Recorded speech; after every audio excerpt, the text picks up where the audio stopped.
It's Friday, October 24th, 2025. You're watching DeProgram with Ted Rall and John Kiriakou. It's Friday. Good to see you, John. I'm glad Good to see you, Ted. The week too. Yeah, glad it's Friday. Thanks everyone for joining. Please like, follow, and share the show. A little housekeeping. The YouTube monetization platforms are all up and running, including the super chats. So if you're feeling the urge, please chime in and do that. Lots to talk about today, and we're just going to hop right into it. All problems with running the tech side of things are to be blamed squarely on me because Robbie is out. He'll probably come in mid-show or so, but we'll see what happens there. And anyway, but all those mistakes are mine, and I take full responsibility. Let's get into what we're going to be talking about, among others. And as always, if you're watching live on YouTube or Rumble, please go ahead and chime in with your questions and comments, and we will get to as many as we possibly can. As always, one thing I'd love to do, John, at some point is figure out. I know I've been researching tech. There's a way to take live calls, like video or audio calls. Geez, I didn't know that. On a podcast, like in an old-fashioned radio show, and I would love to do that. The only thing is we wouldn't have a call screener, so unless Robbie did that. So you kind of need a screener, otherwise not. Yeah, otherwise you end up like the Howard Stern show. Remember how people would call into other people's shows and read Howard Stern's phone number? it's so very annoying for sure. So anyway, all right. So corpses are with burn marks and missing limbs are washing ashore now in Trinidad. So not exactly like the most fun vacation experience you can have in the Southern Caribbean right now. If you're at the beach, like, hey, what's my kid playing with in the surf? We'll get into what's going on there. You probably have a pretty good idea since you watched this show. And then Silicon Valley tech bros basically called Donald Trump and convinced him to cancel his intended National Guard ICE surge of San Francisco, which was due to start tomorrow. Mm-hmm. We'll get into what that means. I'm still reeling from the destruction of the East Wing. The East Wing is no more.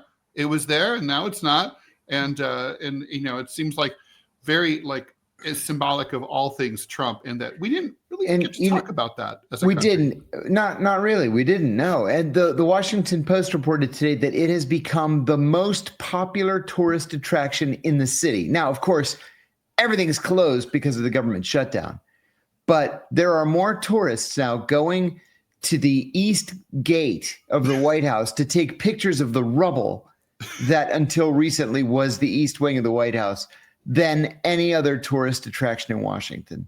It makes sense, right? I mean, it does. It's sort of like the weirdness after 9/11 for 5 years, when it was just a big construction hole. That's right. And all the tourists were going to gawk. Is the situation in Israel, we called this, I think we called it more aggressively, and we went out on a limb further than anyone else. And it looks like we were right. Donald Trump has had it up to here with Bibi Netanyahu. He's pretty much done. One more thing, and he's basically said, you're going to be dead to me. Israel's going to be dead to the U.S. It's kind of, can you imagine 2 years ago if we had said that we'd ever be at this point? Also, late breaking story. I just sent this to you in the chat, and I don't know if you had a chance to see it, John. Anyway, many of the bodies that were returned to Gaza, they had the exchange of dead hostages as well as dead Palestinian hostages returned to Gaza, shows signs of torture. And so we'll be getting into the details there and whether any accountability is even possible to consider. Obviously for anybody who's got stuff to say, things to ask about, wants us to mention something, please pipe it in. I just saw a donation go by. Oh my God, the feed is going by lightning fast. It's hard to keep up with sometimes. I apologize. So, yes, so thanks for the donation. So you're telling me that Trump put Bibi on double secret probation? Basically, yeah. That's now an old reference, right? Animal House. Yeah, I wonder how many people get it. I love it. I would imagine. I mean, I mentioned it to my son, who's 21, and he was like, "No, I never watched that. I'm gonna have to." This is one of those like, son, sit there. We're now going to watch this. Although I made him watch my taste in classic comedies is a little in question because I forced him to watch Caddyshack, and objectively that movie sucks now. Yeah, you know what? The 80s movies like Caddyshack, and what was the one where they were all in the military? Stripes. Stripes. Yeah, they're just not funny to me anymore. But you go back another decade to the 70s, and those movies are hilarious. Although early 80s, like 82, Trading Places. Oh, that's a fantastic movie. Fantastic movie, maintained all of its humor. And before I forget, Michael Gardner, thank you very much for the donation. It was Baba Booey. Baba Booey on the Howard Stern show used to call like serious news call-in shows, and say things like, "I was in the military and my military ID number was 800, 555, whatever," which was always the call-in number for the Howard Stern show. And they would get like a dozen people to do it on a single show and just wreck the show. It was very clever. Frasmataz, I'm so glad you brought up Porky's. Porky's and the Police Academy movies. But Porky's terrible. Is like, Porky's, can you imagine the pitch meeting for Porky's? We have this idea where a bunch of high school kids want to get laid and they can't. So they go to a strip club and they get ripped off and they end up just raping the girls that they're interested in. Oh, that's hilarious. Let's go with that movie. It's unbelievable. Oh my God. I mean, I know people who are young now will be like, well, that was 45 years ago. And, that does break my brain because I think like when I was 23, 45 years ago was World War II. But still, I was there in the 80s, and really the 80s weren't as retrograde as their movies. Yeah. The movies were really retrograde. The movies really were. And John Hughes movies are retrograde too, right? Think about that pitch meeting. Oh my God. Like you're a poor girl from the wrong side of the tracks. But and you fall in love and you're being courted by a rich kid who's kind of like boring and stupid, and a really cool but poor kid. And the message is you're going to work hard to look really pretty so that you can get the rich kid, and you're going to score the rich kid, and the poor kid's just going to have to take it. Yeah. Awesome. Oh, that sounds like a great idea for a movie. And then Craig D. Vance is saying Bad News Bears did not age well. You know what? I just rewatched the original Bad News Bears movie with Walter Matthau the other day. It did not age well. No. And I remember that being hilarious when it was in the theaters. Well, but you're right. 70s movies tend to age better too. I mean, like I recently rewatched both Taking of Pelham 1, 2, 3. Oh, fantastic. And original. The French Connection. Still fucking great. FUSO mentions The Warriors. I would say that movie, it hasn't really aged well. It's a period, but it's a classic period piece. Right. Yes. So that's the difference. I don't know what makes the difference. What makes something a period piece like God, speaking of a movie that like Risky Business. Think about that. I'm going to become a pimp. Yeah. And that's going to be a great idea. But somehow that's a period piece. Yeah. That still works. Oh my God. My sons bought me a coffee table book for Christmas a couple years ago called The Stewardess is Flying the Plane, Movies of the 1970s. And that was one of the themes of one of those movies. The pilot and the co-pilot both are rendered unconscious somehow, and there's nobody to fly the plane, so the stewardess flies the plane. And of course, she lands it safely and everybody's fine. But yeah, there was no decade like the 70s for movies, both camp and really great movies. I told you the other day, a few weeks ago, we were talking about 70s movies, and I rewatched Soylent Green, and I've seen it 100 times. But the one thing that always, what cracks me up is like everything's futuristic, right? It was supposed to take place in like 2015, right? The far future of 2015. And so the police cars don't have wheels. They sort of float and they fly around and everybody's futuristic. But then every time Charlton Heston wants to make a call, he has to pull over to a phone booth. Well, speaking of Charlton Heston, Omega Man. Omega Man, another classic. Loved it. So the first time I saw it, I thought like, wait, I don't do drugs. Did I just hallucinate something? You can see it's filmed like in Australia. I believe it's like filmed in Sydney.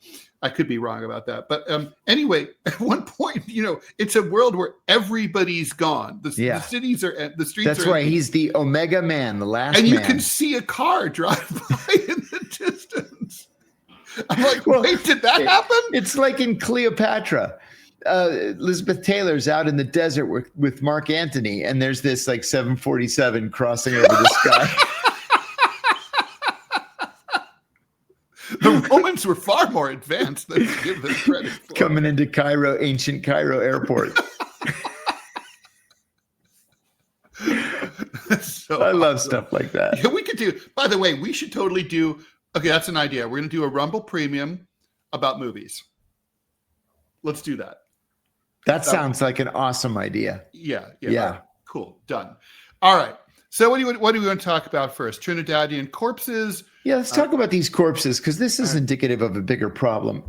Corpses don't just like suddenly, accidentally, and for no reason start washing up on tropical beaches. It's got to be one of two things. It's either the remnants of Donald Trump's drug boats that he's been attacking. And there are reports of innocent civilians being killed in these drug boat attacks. Drug boat. We don't know if they're drug boats. That's just what the Pentagon is telling us. Or it's, the results of a cartel, right? A cartel is killing people and just dumping them over. We don't know yet. What do you think they are, Ted?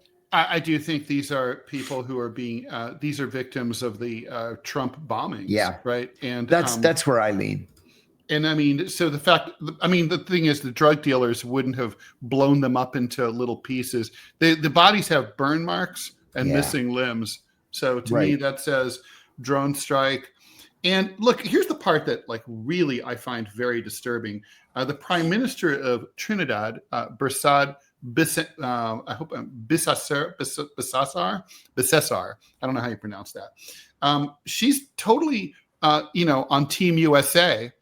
And she says, oh, we're not going to even bother to investigate this. We're not even going to have the coroner look into like what killed these people. Well, whatever. Outrageous. What kind of fucking government is this that they have down there? Yeah, it's, if I were Trinidadian, that's worth throwing out the prime minister. If either you're working for the Trinidadian people or you're working for Donald Trump. One or the other, and they're mutually exclusive. Yeah, and she's basically like on, well, I don't care if you're blowing up, drug dealers. Okay, let's just say for the sake of argument that there's drug dealers, drug runners, and you don't care about them. Mm-hmm. Okay, that still doesn't explain why you're not having the coroner, find out exactly what killed them and why. No. I mean, that's the job. And if you have a problem, and you think that there are drug runners in your territorial waters, arrest them and put them on trial. Right, correct. Right? That's what civilized countries do. And look, it's true that the Caribbean nations, a lot of them have serious drug problems. So I don't blame them for taking the problem seriously, or even for being kind of happy when alleged drug runners get blown up. I don't even know if we can say they're alleged drug runners, because they've never been charged with anything in a court of law, right? I mean, They're not alleged of anything. They're just, as far as we're concerned, they're just people. This reminds me very much of when the CIA used to blow up weddings in Afghanistan. Yes. If a drone saw a tall man wearing white, that was Osama bin Laden, and the drones would strike.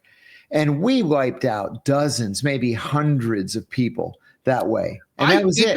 It happened so often, John, that I made it a recurring joke in my cartoons about like Afghan wedding planning and stuff like that. I mean, it was everybody talked about it. It wasn't even like a little thing. And Nicholas Francos has a question for you, John, Mhm. about your thoughts about the recent elections in the occupied north of Cyprus. Turkey occupies the northern third of Cyprus. Just as an aside, 5 elderly Cypriot men and women crossed over to the Turkish side 10 days ago to look at their old properties, which were confiscated by the Turkish government. And they've been arrested. These are all people in their 70s and 80s. They were all arrested, and they've been held now for 10 days.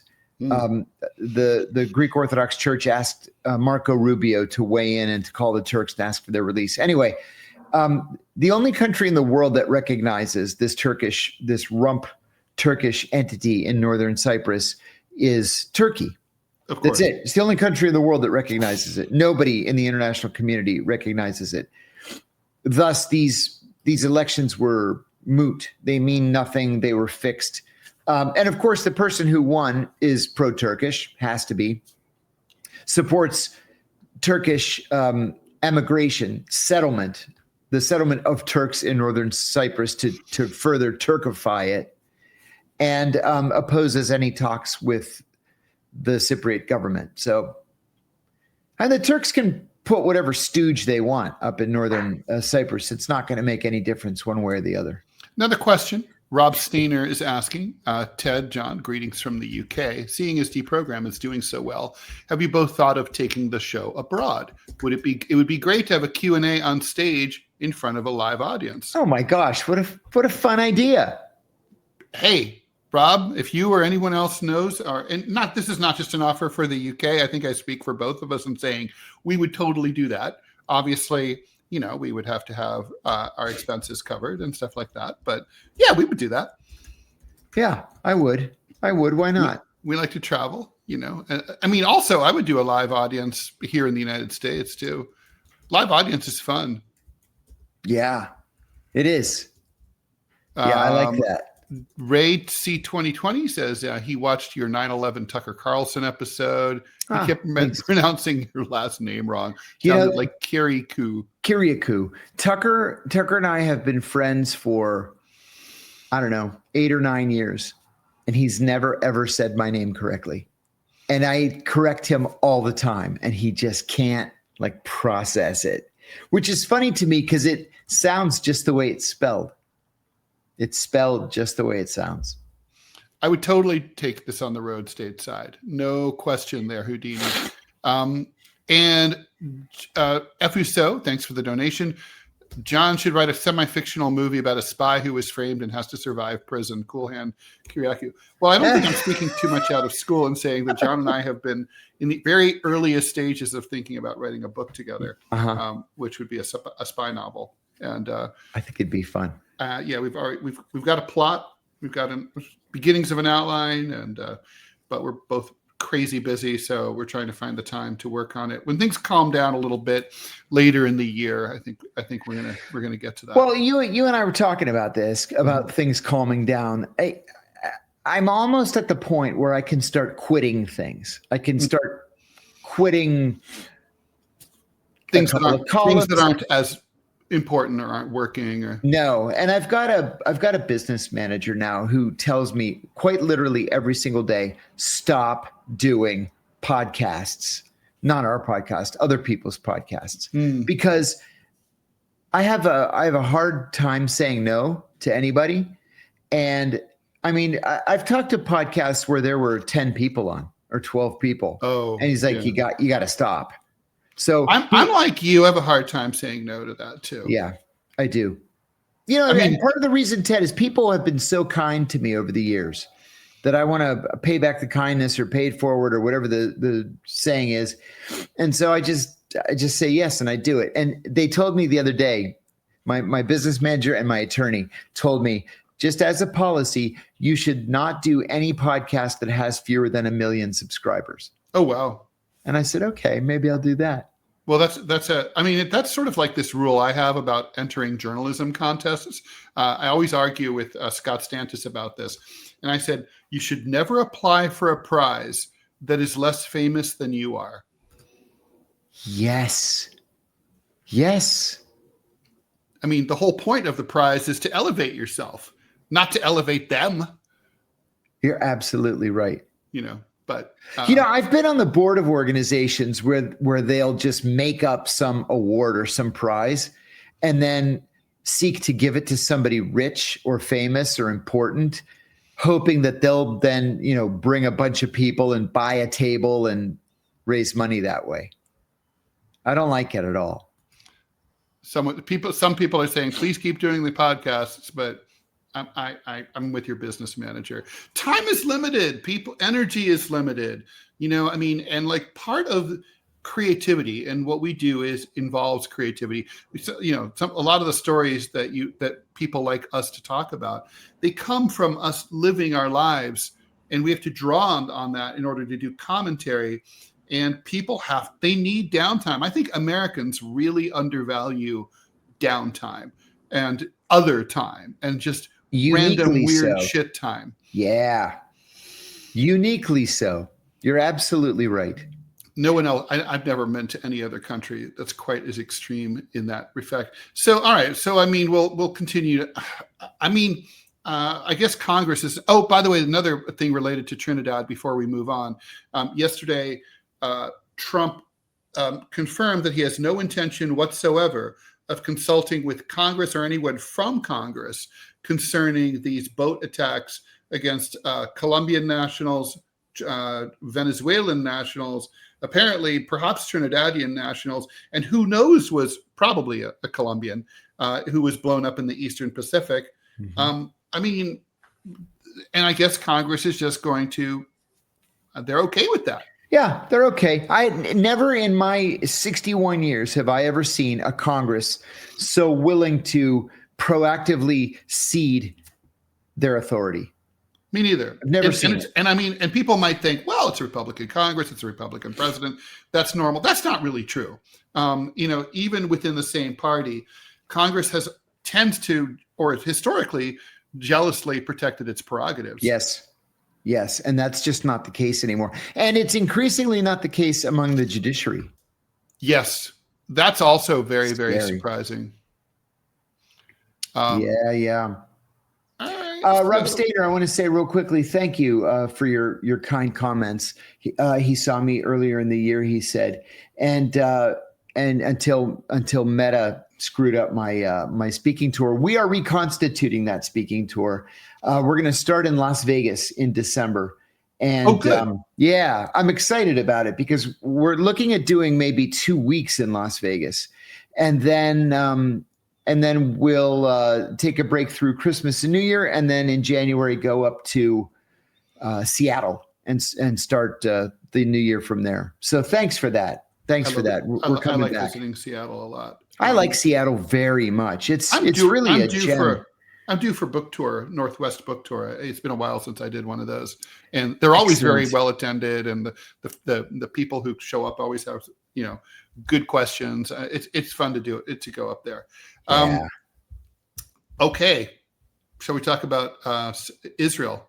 Yeah, let's talk about Israel. Boy, they're in deep shit. Disconnect big time right now between Israel and the United States. This Knesset vote, this was a slap in the face, not just because it took place at all, but especially because it took place while both Marco Rubio and JD Vance were in the country. It was done deliberately. So, I don't know. 25-24 is way closer than I thought it would be. But literally nobody on earth is going to respect or recognize an Israeli absorption of the East Bank, the annexation of the East Bank, the West Bank. Yeah.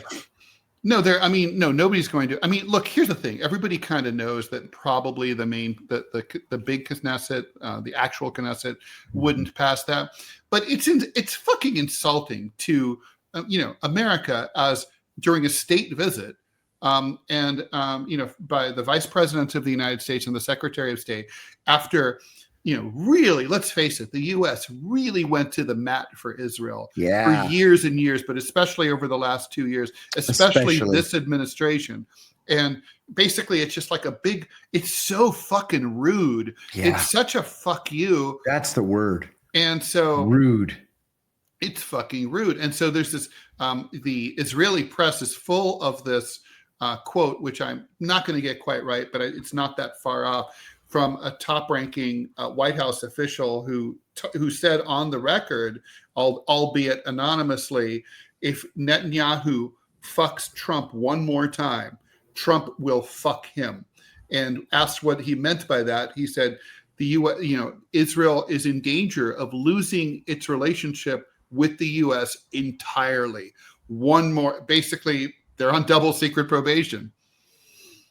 That's got to be it. We said yesterday that the Arabs always said that George H.W. Bush was the last president to give them a fair shake. Donald Trump has risked his legacy, his presidential legacy, by working on behalf of the Israelis. For example, by bombing Iran. When every other predecessor refused to do it, Donald Trump went and did it.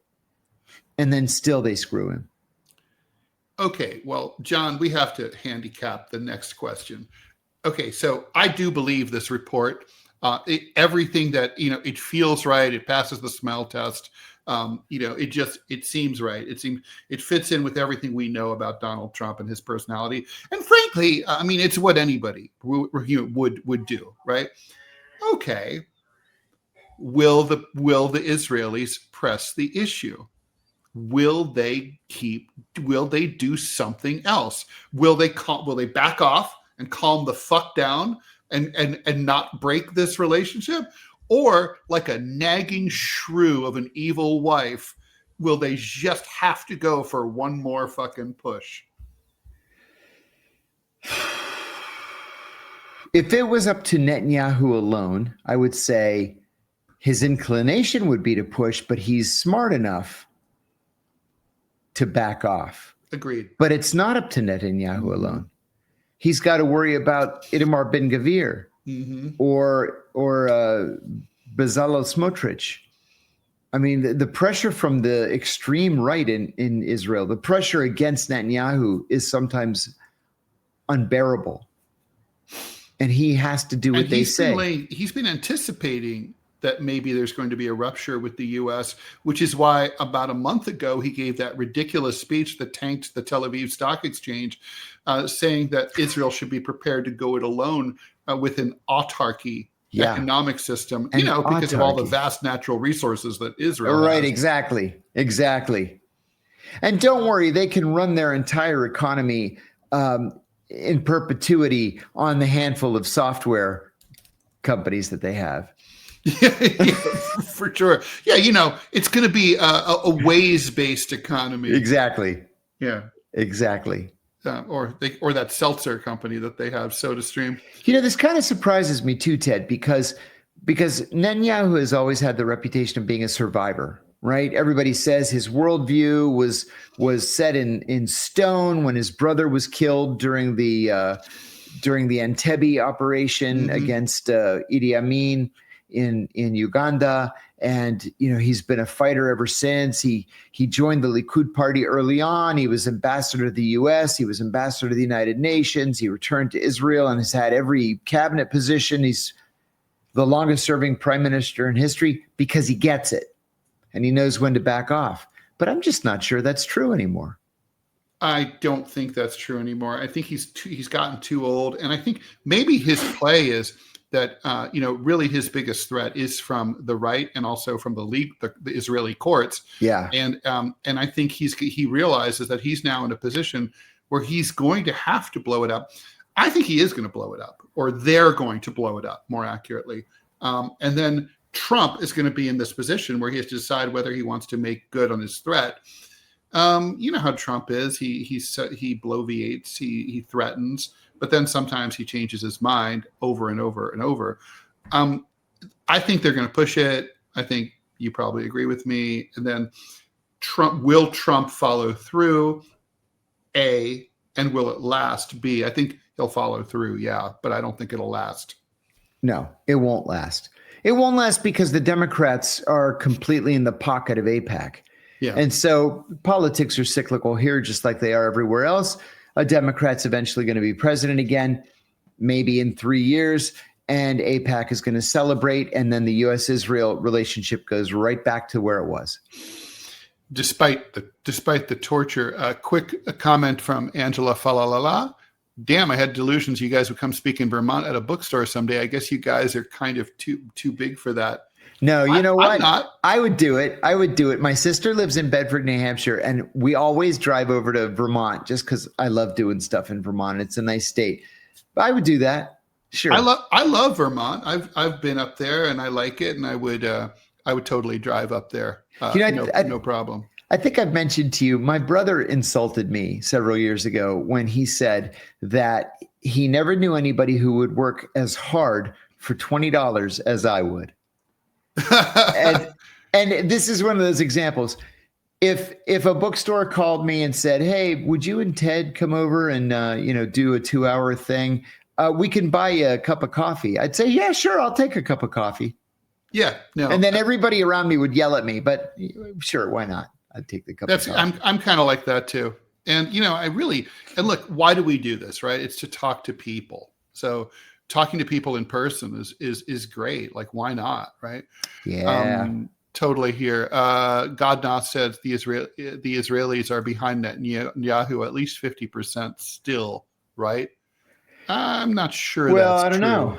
But it changes quickly is the thing.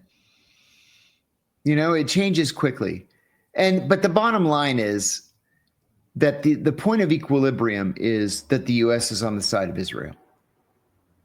So it's, I don't know. I don't want to get my hopes up too high. I should say too, Houdini says, would you guys be interested in doing a Middle East tour? My speaking bureau guys looked very closely at a Middle East tour, and they decided that I could do it and make money in Bahrain, Abu Dhabi, and Doha. Mm-hmm. And that was probably it. Well, that wouldn't be bad. No, it wouldn't be bad. I would totally do that. Yeah. Asia was even tougher.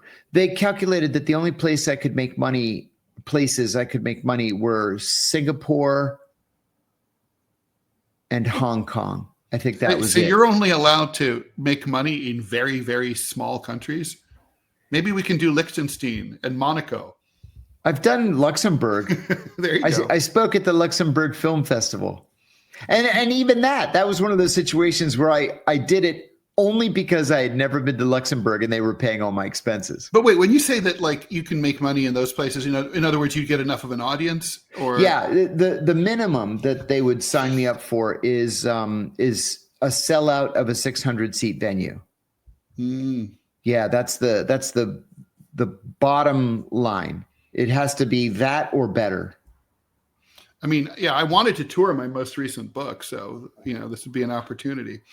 Hey guys, seriously, get in touch. The email address is deprogrampodcast@gmail.com. That's also our PayPal if you want to donate through that. And if you have a serious proposal, I mean, obviously the ideal for us is you cover our flights, hotels, and honorarium is kind of like, hate to ask, but kind of got to have that.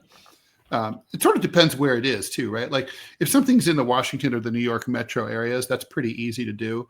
But if something's in like rural, northern, Nevada or something, we got to have a little compensation here. Like, I still can't believe you were in the land of the tarantulas, not getting paid like 5 figures a day. No, but you know what though? I got paid during the night, in the middle of the night. And I was like, oh, thank God I got paid. Now I can afford to go to the dentist. good times. Along with people who are into BDSM, the dentist, the place where you pay to get pain and you're happy about it. Although I love my dentist, and I know he watches the show, in all seriousness, so I apologize. He's fantastic. He's from Alberta. Anyway, so I apologize, Dr. Moncrief. Anyway, let's move on here. Israeli, but I do think Do you think we're ever going to get to a point where Israel and the U.S. simply just go their separate ways? Or is it just a toxic relationship that's just going to keep going forever? Yeah, it's the latter. It's the latter. And for the most part, it's because we have so many pro-Israel voters in the United States, and AIPAC is so well funded. They will primary anybody if you even think of not towing the Israeli line. So I don't think anything is going to change, not unless the Arabs or Arab Americans or more broadly Muslim Americans somehow find themselves with equal funding. No. There's another thing too. There was a debate in Michigan, not before the most recent election, but before the one before that, where imams were debating whether or not the Quran allows Muslims to be politically active. Most Muslims believe that it does, but there's a pretty sizable contingent, like a quarter, that say that the Quran says that they should not be politically active, that they should not vote, they should just stay home. Okay, well, that's how you get screwed by not exerting influence in the electoral system. So I don't think there's any chance of the Arab lobby or the Muslim lobby catching up to what AIPAC's able to do. Plus, AIPAC's been around for 70 years. Despite even what is I'm about to tell you. So over the past 11 days, this is from BBC, 195 bodies have been returned to Gaza by Israeli authorities under the terms of the ceasefire deal. 2 other bodies, those of Tanzanian and Thai hostages, have also been returned. So photographs released by the medical authorities in Gaza show the bodies badly decomposed and arriving in civilian clothes or naked except for underwear, because we know that many of them were arrested and stripped down to their underwear and then hauled off, which to me indicates that probably they were killed shortly afterwards, right? Some with multiple signs of injury. Many have their wrists tied behind their backs. The bodies. The Israelis didn't even bother to cut the ties off before they returned the bodies. And doctors say some bodies arrived blindfolded or with cloth roped around their necks. The forensic team at Nasser Hospital are working with almost no resources to try to answer these questions about torture, misidentification, and identity. The bodies arrive in Gaza thoroughly frozen and can take several days to thaw out, ruling out even basic ID methods like dental history. And the problem is the Israelis have given false information about the identifications of the corpses. Dr. Alaa Al-Astal said that some of the bodies arrived showing signs of torture, such as bruises and marks from binding on wrists and ankles. These were extremely horrific cases where the restraint was so tight that blood circulation to the hands was cut off, leading to tissue damage and clear signs of pressure around the wrists and ankles. Even around the eyes, where the blindfolds were removed, you could see deep grooves. Imagine how much force that took. The pressure left actual marks where the blindfold had been tied. He also mentioned the loose cloths tied around the necks of some bodies as requiring investigation. In one case, there was a groove around the neck. To determine whether the death was due to hanging or strangulation, we needed to perform a post-mortem, but because the body was frozen, it couldn't be dissected. So a lot of the bodies show deep indentation marks, bruisings, abrasions. The abrasions would confirm that the ties were used while the person was still alive. So the Israelis were asked about this. They said, no, we're awesome. We don't do that kind of thing ever.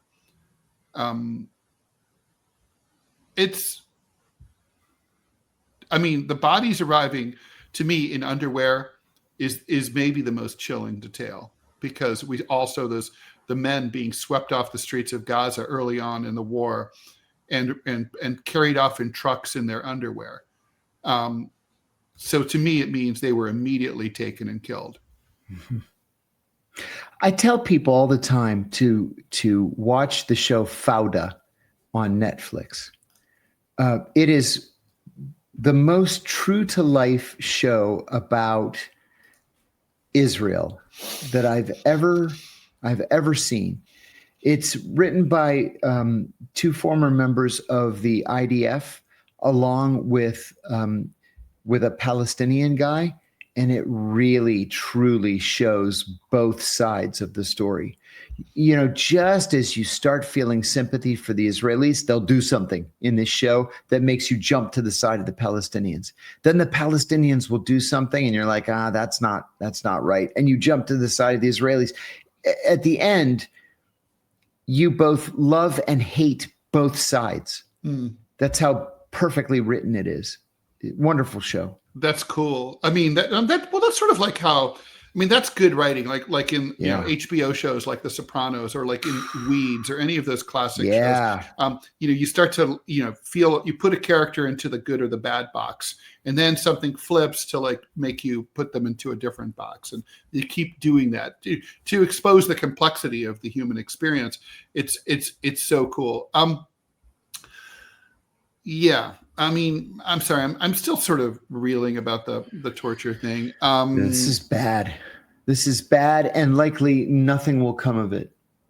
No. I was going to say also, if you know, of course, I think it's highly notable that the Israelis now have their 20 hostages back. Right?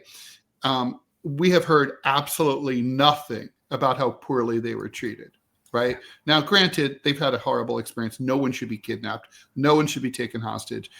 It's illegal. It's a crime. It's a war crime. They shouldn't have done that. Except I make exception for the fact that a lot of these were IDF troops too, right?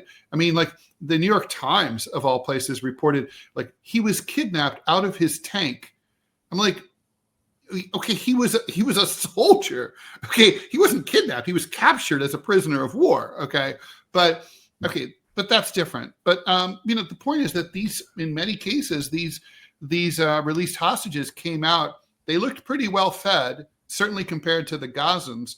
By most accounts, they were treated better in terms of being able to be fed. They received hospitality, you know, with whatever was available given the circumstances.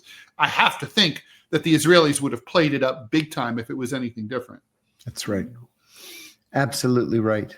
I told you once before, too, that a Greek journalist friend of mine went to Gaza with an Israeli handler, of course, on the 8th of October, 2 years ago. And he said the first thing he saw was this line of cars on the road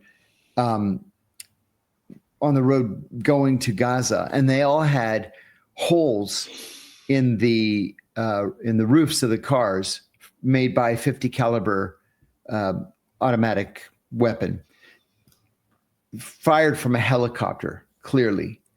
And all of the cars had dead Israeli bodies in them. Well, the Palestinians don't have 50 caliber weapons, nor do they have helicopters.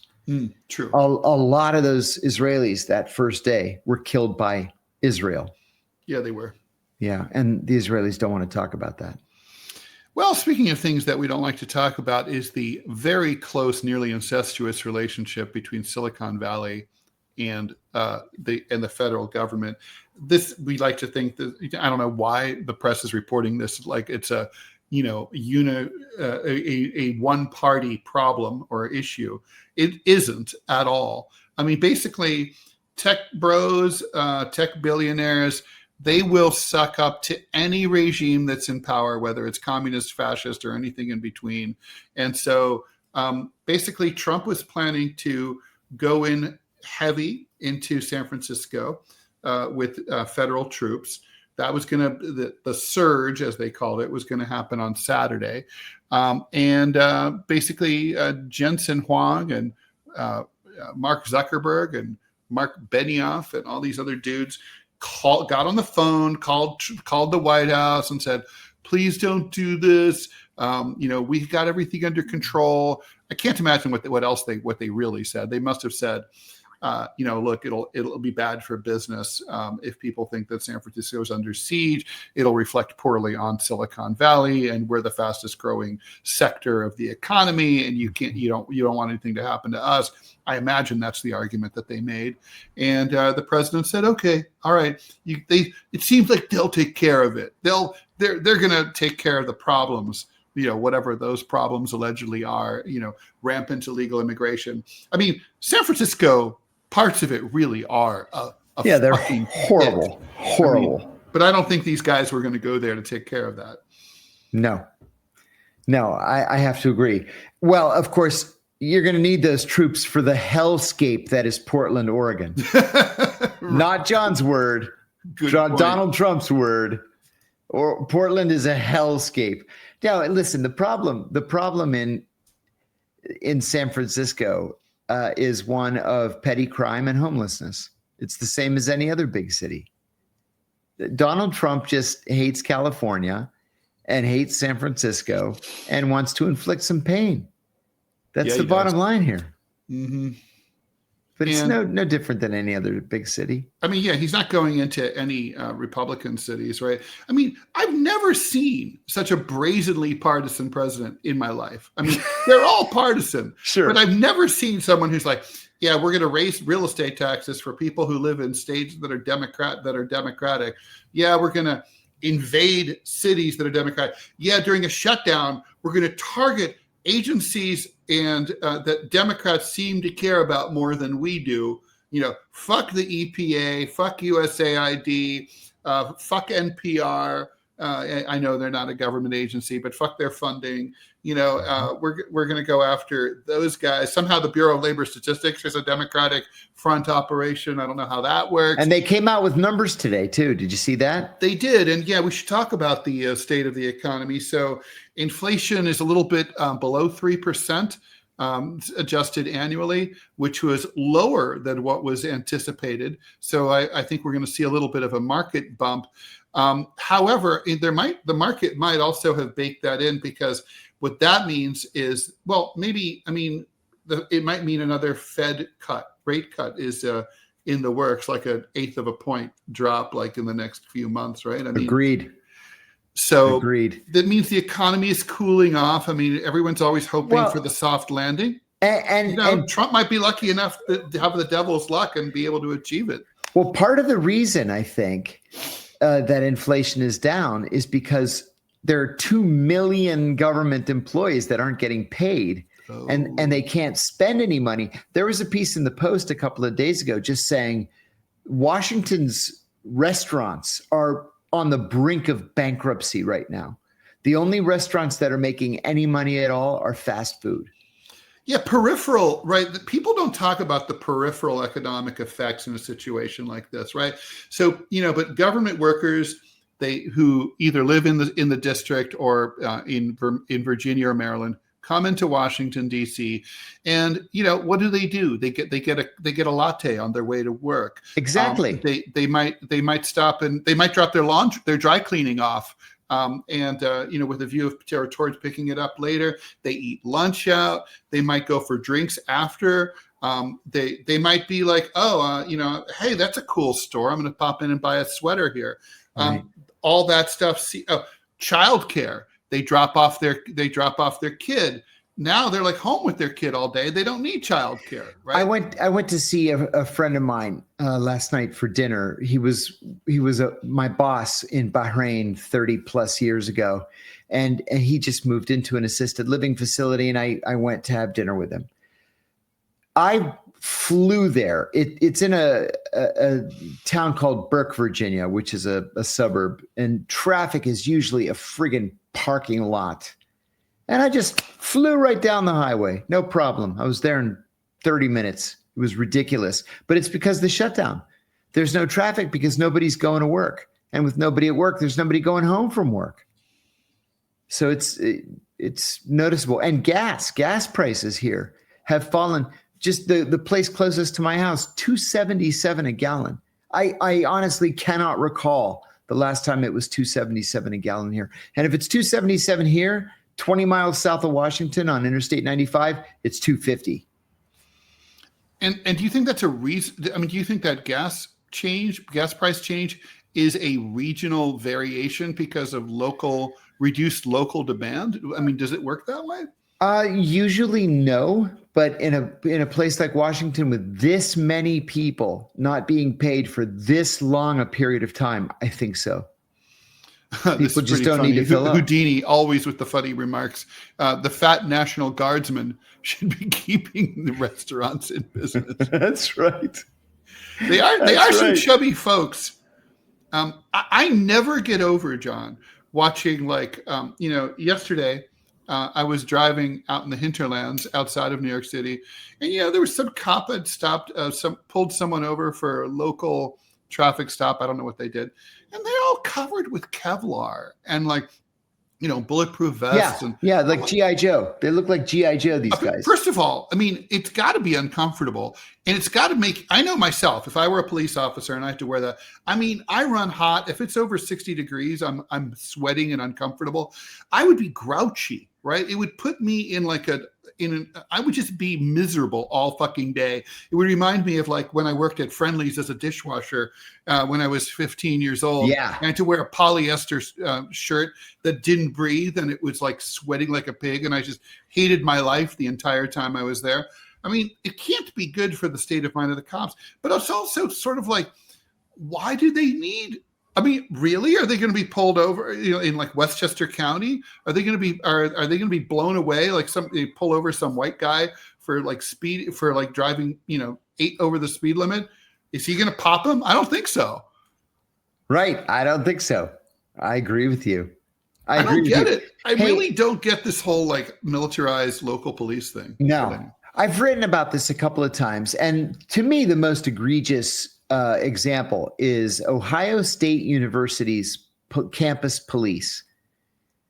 Does Ohio State University really need a tank? Because they got one to take on Michigan football sometimes. Exactly. That's probably the only thing they could use it for. But they actually took delivery of a tank. And then there was such an uproar, led by the student newspaper, that they gave it back to the Pentagon. That's, by the way, a very good student newspaper, right? Because OSU has something like 70,000 students. Yes, sir. And so it's the size of a city. Yes. And a good size city. Yeah. And it's got and I remember I thought about going to Ohio State when I applied for college. I mean, I was from Dayton. So yes. The idea of going to the exciting metropolis of Columbus wasn't that thrilling to me, but the newspaper was tempting. I was thinking, I could be on staff as a cartoonist there, maybe, unless they hired someone else instead. And that thought did occur to me. The tank thing is hilarious. That you know who else had a tank? The town of Southampton, New York. Oh, took come delivery on. of a tank. I mean, I think they were deeply concerned that Alec Baldwin might show up and get spicy with Hilaria and the brood of 75 adopted children or whatever the fuck they have. Oh my God.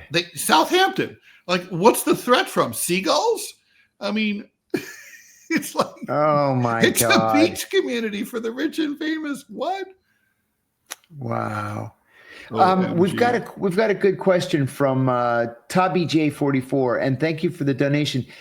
John, if you could take a guess, what type of tech is DARPA developing now? It's my understanding, and I'm not going any further than that. It's my understanding that they are actively working on a long life battery that can be used to power robots that would replace soldiers on the battlefield. They already have those Black Mirror robot dogs that scare the hell out of me. Yeah, the Boston Robotics or whatever company is. Yeah. Now they're working on, full-size robots that can carry guns and throw grenades and all that stuff. And they're balanced by geoscopes. It's really cool. But they have to control them using toggles that are physically connected to the robot, and they haven't yet developed a long life battery. So that's what they're working on. Another this is actually old news, right? But Wright-Patterson Air Force Base north of Dayton has something called the Aviary, right, for micro drone technology. Oh, the little dragonfly drones and mosquitoes. Oh, so God. Literally, you're walking. The victim is walking down the street.